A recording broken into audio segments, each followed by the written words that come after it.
Beauty and the Beast by Logan Marshall. Read by Asher Yautz. There was once a merchant who had 3 daughters, the youngest of whom was so beautiful that everybody called her Beauty. This made the 2 eldest very jealous, and as they were spiteful and bad-tempered by nature, instead of loving their younger sister, they felt nothing but envy and hatred towards her. After some years, there came a terrible storm at sea, and most of the merchant's ships were sunk, and he became very poor. He and his family were obliged to live in a very small house and do without the servants in fine clothes to which they had been used. The 2 eldest sisters did nothing but weep and lament for their lost fortune. But Beauty did her best to keep the house bright and cheerful so that her father might not miss too much all the comfort and luxury to which he was used. One day, the merchant told his daughters that he was going to take a journey into foreign lands in the hope of recovering some of his property. Then he asked them what would they like him to bring them home in case he should be successful. The eldest daughter asked for fine gowns and beautiful clothing. The second for jewels and gold and silver trinkets. And Beauty, what would Beauty like? Asked the father. Beauty was so happy and contented, always that there was scarcely anything for which she longed. She thought for a moment, then she said, I should like best of all a red rose. The other sisters burst out laughing and scoffed at Beauty's simple request. But her father promised to bring her what she wanted. Then he said goodbye to his children and set out on his travels. He was away for nearly a year and was so fortunate as to win back a great part of his lost wealth. When the time came for his return, he was easily able to buy the things his eldest daughters wished for, but nowhere could he find a red rose to take home to Beauty. And at last he was obliged to set off without one. When he was within a few miles' journey of his home, he lost himself in a thick wood. Darkness came on, and he began to be afraid that he would have to pass the night under a tree, when suddenly he saw a bright light shining in the distance. He went towards it, and on his approach, found it came from a great castle that was set right in the heart of the forest. The merchant made up his mind to ask if he might spend the night there, but to his surprise, when he reached the door, he found it set wide open and nobody about. After a while, finding that no one came in answer to his repeated knocking, he walked inside. There he found a table laid with every delicacy, and being very hungry, he sat down and made a good repast. After he had finished his supper, he laid himself down on a luxurious couch, and in a few minutes was fast asleep. In the morning, after eating a hearty breakfast, which he found prepared for him, he left the mysterious castle without having set eyes on a single person. As he was passing through the garden, he found himself in an avenue of rose trees, all covered with beautiful red roses.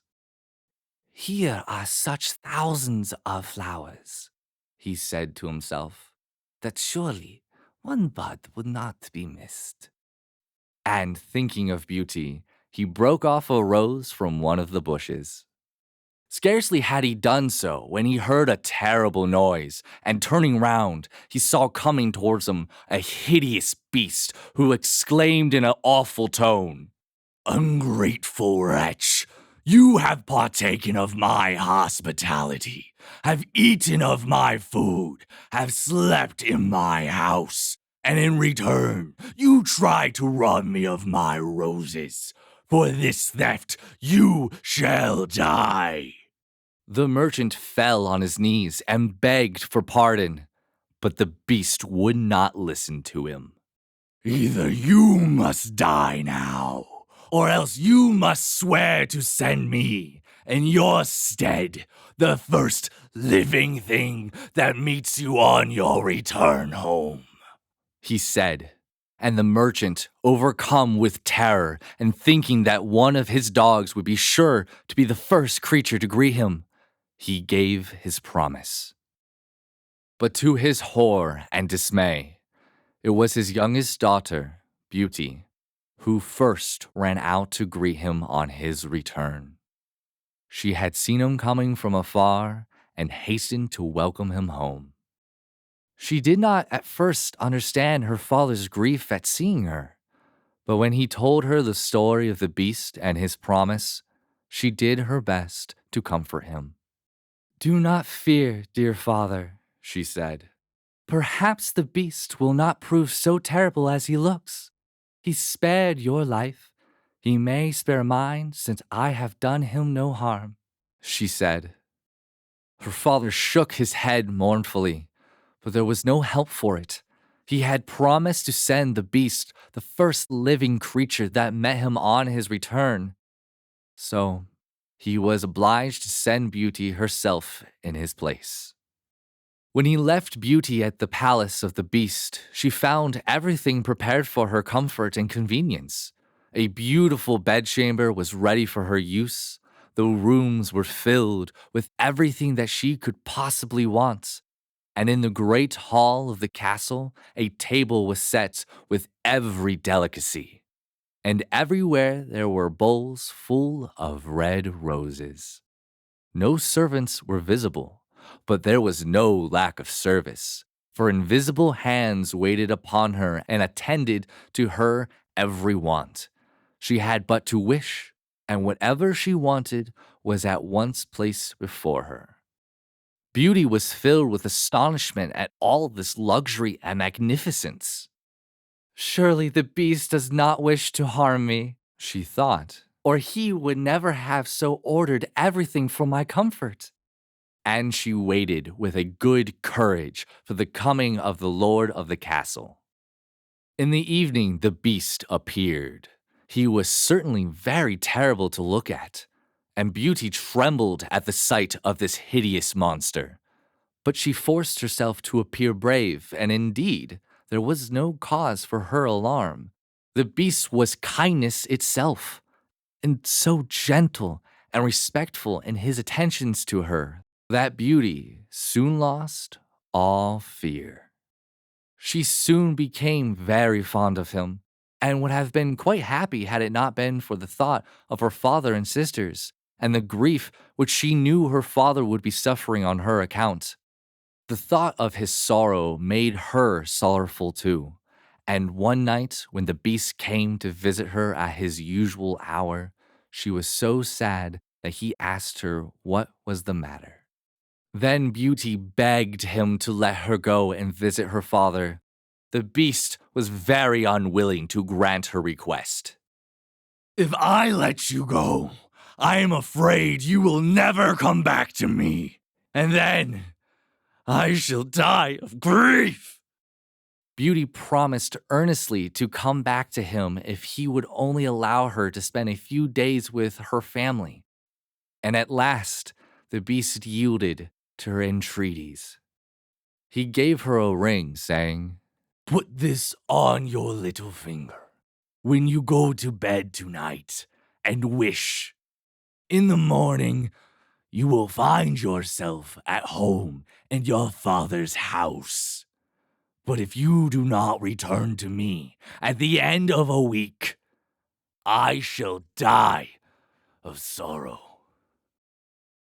Beauty's father was almost overcome with joy at seeing his daughter again, and he was delighted to hear of her happiness and good fortune. But her two sisters, who in the meantime had married, were more jealous than ever of their beautiful sister.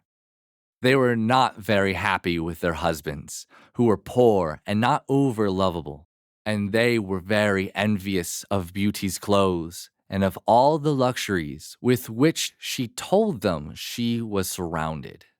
They tried to think of a plan by which they could prevent their sister from enjoying her good fortune.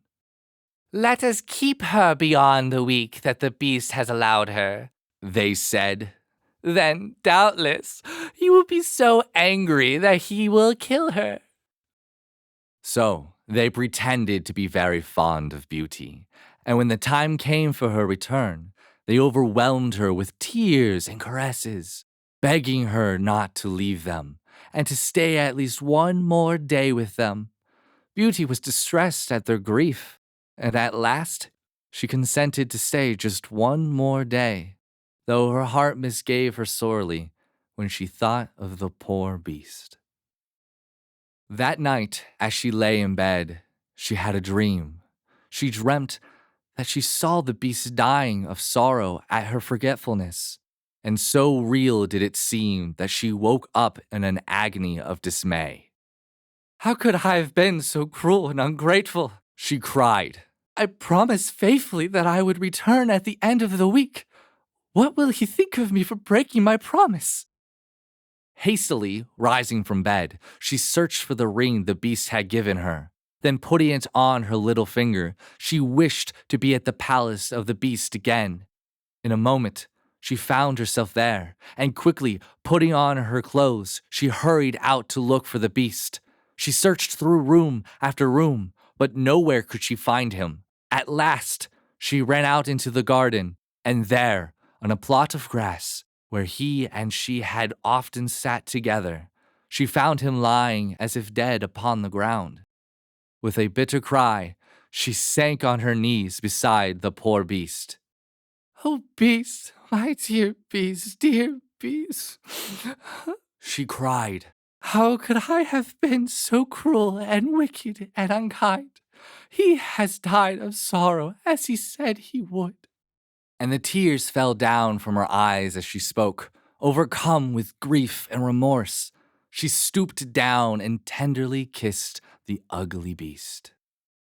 In a moment, there was a sudden noise, and Beauty was startled to find that the ugly beast had vanished. The beast was a beast no longer, but a handsome prince who knelt at her feet, thanking her for having broken his enchantment. "A wicked fairy condemned me to keep the form of a beast until a beautiful maiden should forget my ugliness and kiss me. You, by your love and tenderness, have broken the spell and released me from my horrible disguise. Now, thanks to you, I can take my proper form again."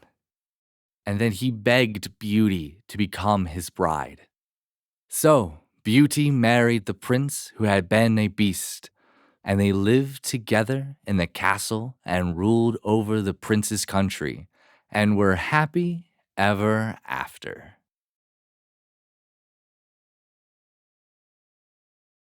A production of We Are One Body Audio Theater.